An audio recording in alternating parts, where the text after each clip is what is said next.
I was just looking through this very impressive event diary, and I can see you have a tremendously exciting program before you. I'm delighted to be part of it. And you've been listening to my good friend, Dr. Sahadullah.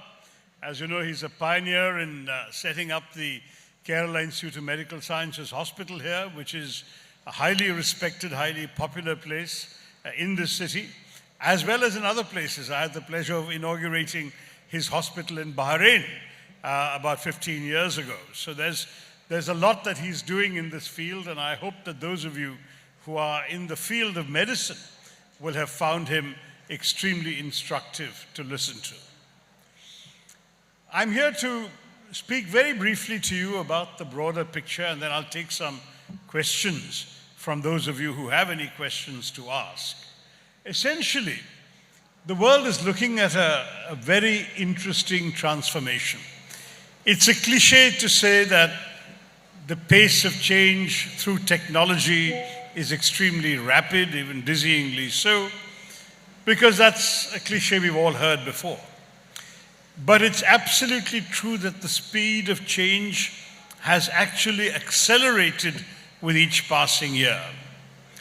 When I look back, for example, at my own youth, I could not have imagined that by the time I get to my present age, I would be able to hold in my hand a mobile phone that contains the entire computing power of a huge room in Houston that full of big computing machines that sent Apollo 11 to the moon. That much of computing power is now available in one mobile phone. But still, that is, one might even say, a fairly gentle evolution in terms of change. Today, change is much more rapid.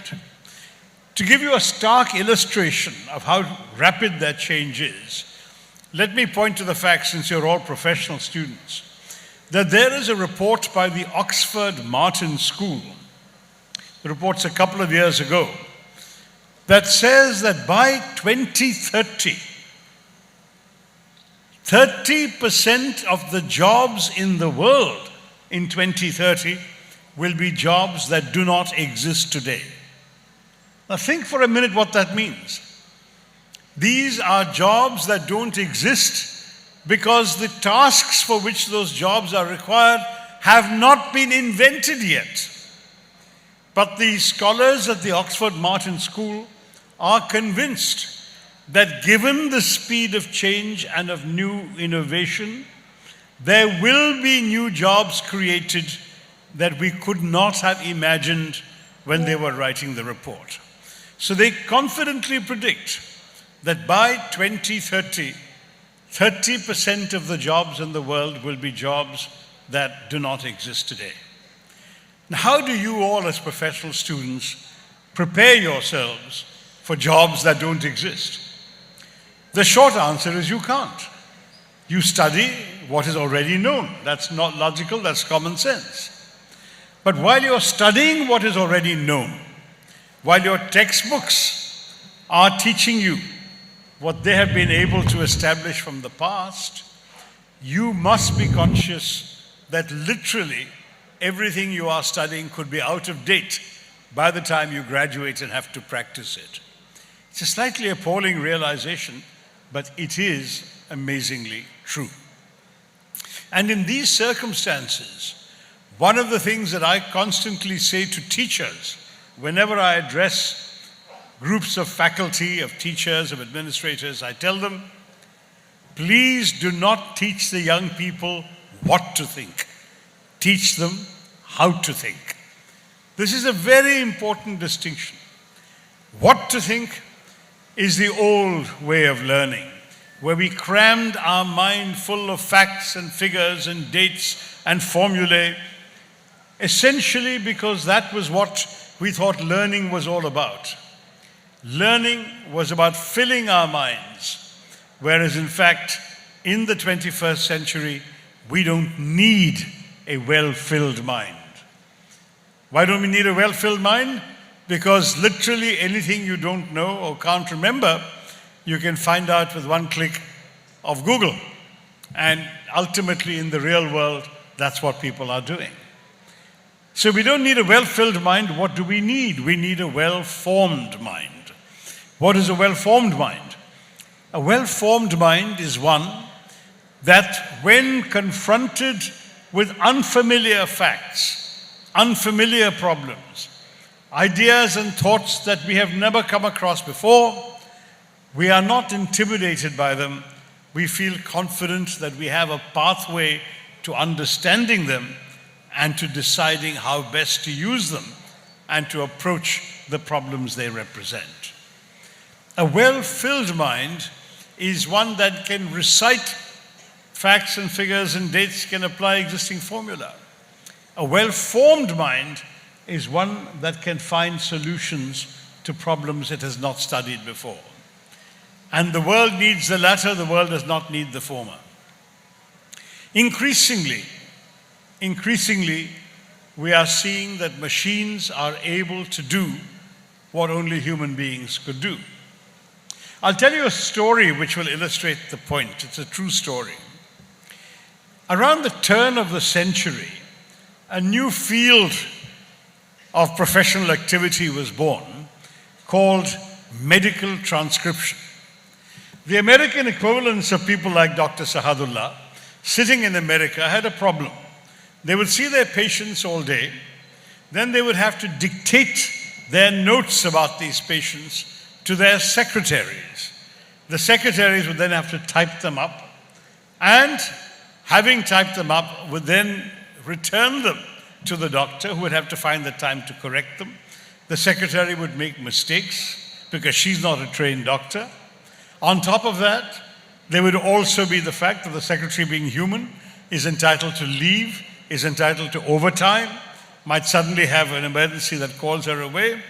And so it's often a matter of both expense and time and frustration for the doctor to get his notes of the patients that he has seen. So suddenly, when cables started being laid undersea around the turn of the century, people realized there was a solution. The American doctor could see his patients, dictate his notes into a computer.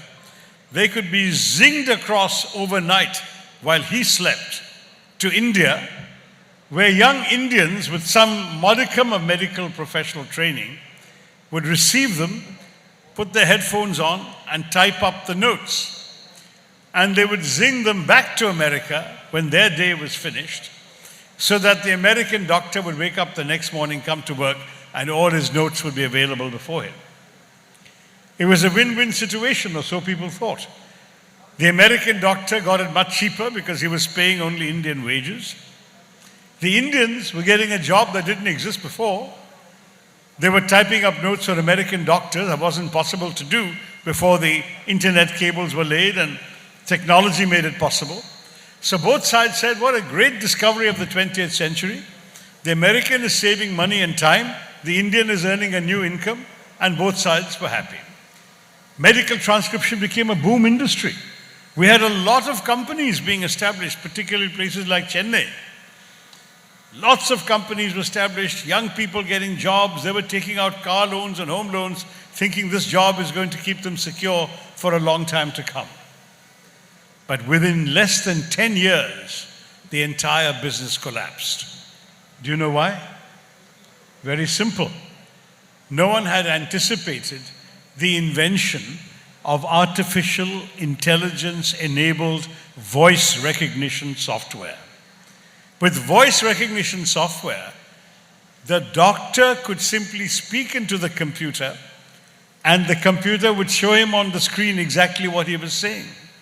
He could get his notes typed instantly, not even overnight. There would be no human intermediary to pay. He just needed one software purchase once. And the software was self-correcting. So if because of his accent or whatever, it got one word wrong and he had to correct the same word more than once, the next time the software would recognize his pronunciation and would type the word he wanted. Net result, the doctor replaced the Indian medical professional in India to do the transcription with a software in America.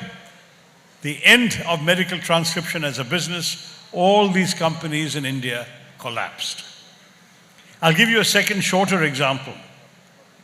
America had a shortage of radiologists. I don't know how many of you here are studying radiology, but it's a very, very much sought after profession. America had a major shortage. So all the top hospitals in America, they had a brilliant idea. They would send their MRIs to India, and Indian radiologists would read the MRIs, interpret them, and send the interpretations back to America. Because the Indian radiologist is not qualified to practice in America, the American radiologist would simply vet what the Indian radiologist had written and sign. Again, happy situation. The Indian radiologist was getting a whole new income from reading MRIs of patients in America. In India, there are not that many MRIs, right? And the Americans were making up for the labor shortage, the shortage of radiologists in America. But inevitably, what happened? Again, AI came to the rescue. Today, AI is reading those MRIs in Mass Gen Hospital, and they're no longer needing to send the MRIs to India. So all the Indian radiologists who are making a comfortable income from reading American MRIs, they've lost that job. So this is how rapidly change is coming. The internet, the cabling, the ability to send information across, that created a job. But then new technological development also killed that job. I'm afraid that may be happening again between now and 2030. You may get new opportunities tomorrow which may cease to exist day after tomorrow. What does that mean you need to do? You need to be adaptable. You need to be able to think out of the box, as the saying goes. You need to be able to understand the essentials of an issue. And if a new technology comes up, you need to have the wit to be able to understand the technology, even though it didn't exist when you were a student, but you've seen other kinds of innovation and you know how to apply your mind to this. That is the challenge facing you and facing all of us. I want to say that we are running out of time. I have a clock in front of me saying we have only 4 minutes left, and I want to use those 4 minutes to answer your questions. But I will just end with one simple message. What matters is how you think and not what you know. What matters is your flexibility, your adaptability, your willingness to be original in your thought. And what matters is that you don't feel confined and limited by what you already learned. I'll stop there. Good luck to all of you. My very best wishes for success in what lies ahead. Jai Hind.